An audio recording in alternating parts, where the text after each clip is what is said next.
In 2011, during the final 6 months of Kim Jong-il's life, I lived undercover in North Korea.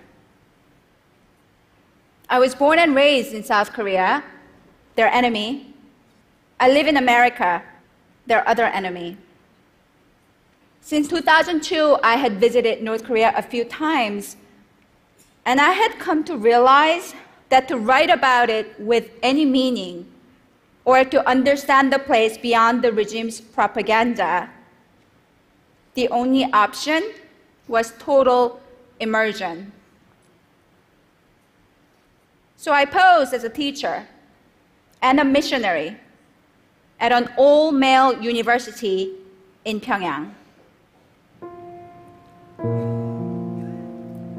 The Pyongyang University of Science and Technology was founded by evangelical Christians who cooperate with the regime to educate the sons of the North Korean elite without proselytizing, which is a capital crime there.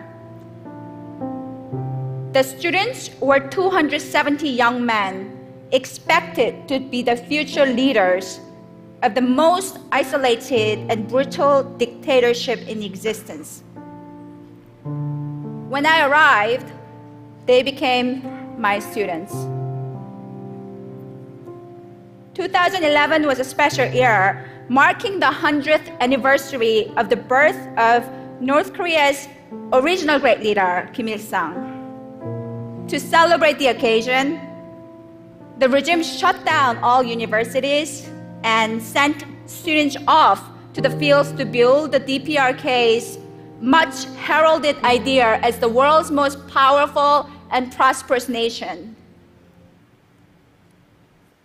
My students were the only ones spared from that fate. North Korea is a gulag posing as a nation. Everything there is about the great leader. Every book, every newspaper article, every song, every TV program, there is just one subject.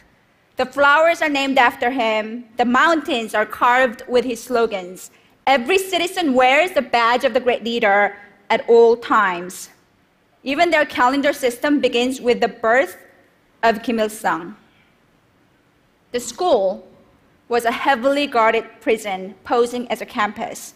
Teachers could only leave on group outings accompanied by an official minder. Even then, our trips were limited to sanctioned national monuments celebrating the great leader. The students were not allowed to leave the campus or communicate with their parents. Their days were meticulously mapped out, and any free time they had was devoted to honoring their great leader. Lesson plans had to meet the approval of North Korean staff. Every class was recorded and reported on, every room was bugged, and every conversation overheard. Every blank space was covered with the portraits of Kim Il-sung and Kim Jong-il, like everywhere else in North Korea. We were never allowed to discuss the outside world.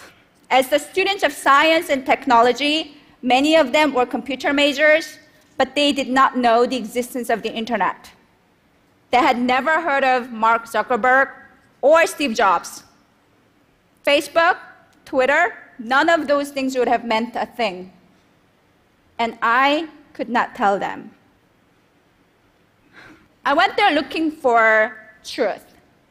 But where do you even start when an entire nation's ideology, my students' day-to-day realities, and even my own position at the universities were all built on lies?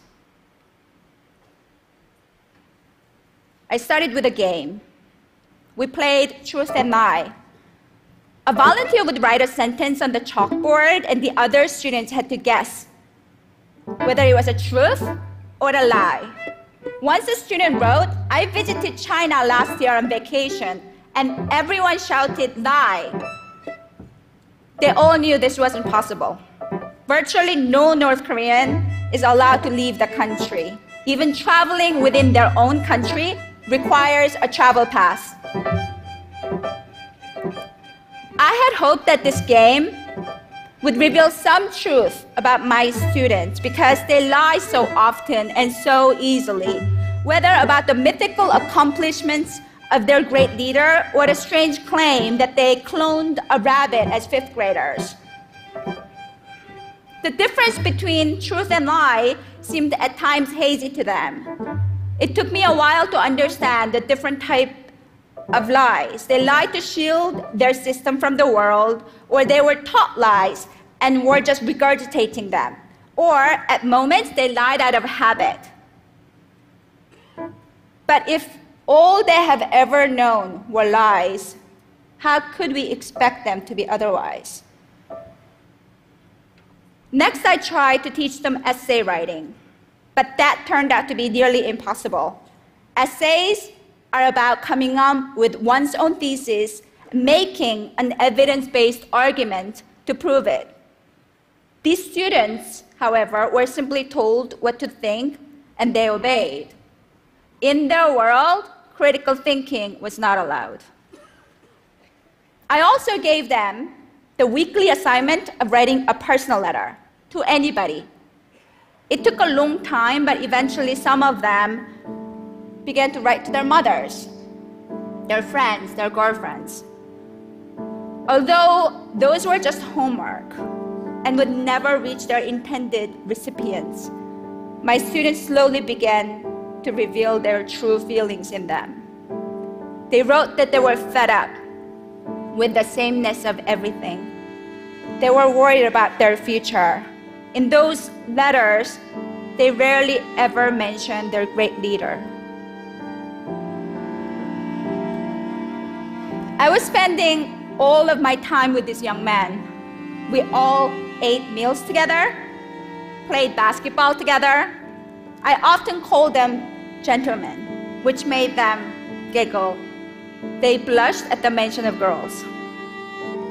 And I came to adore them. And watching them open up, even in the tiniest ways, was deeply moving. But something also felt wrong. During those months of living in their world, I often wondered if the truth would in fact improve their lives. I wanted so much to tell them the truth of their country and of the outside world, where Arab youth were turning their rotten regime inside out using the power of social media, where everyone except them was connected through the World Wide Web, which wasn't worldwide after all. But for them, the truth was dangerous.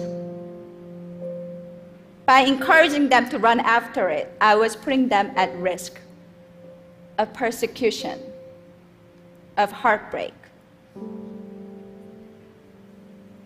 When you're not allowed to express anything in open, you become good at reading what is unspoken. In one of their personal letters to me, a student wrote that he understood why I always called them gentlemen. It was because I was wishing them to be gentle in life, he said. On my last day in December 2011, the day Kim Jong-il's death was announced, their world shattered. I had to leave without a proper goodbye. But I think they knew how sad I was for them. Once, toward the end of my stay, a student said to me, "Professor, we never think of you as being different from us. Our circumstances are different, but you're the same as us. We want you to know that we truly think of you as being the same."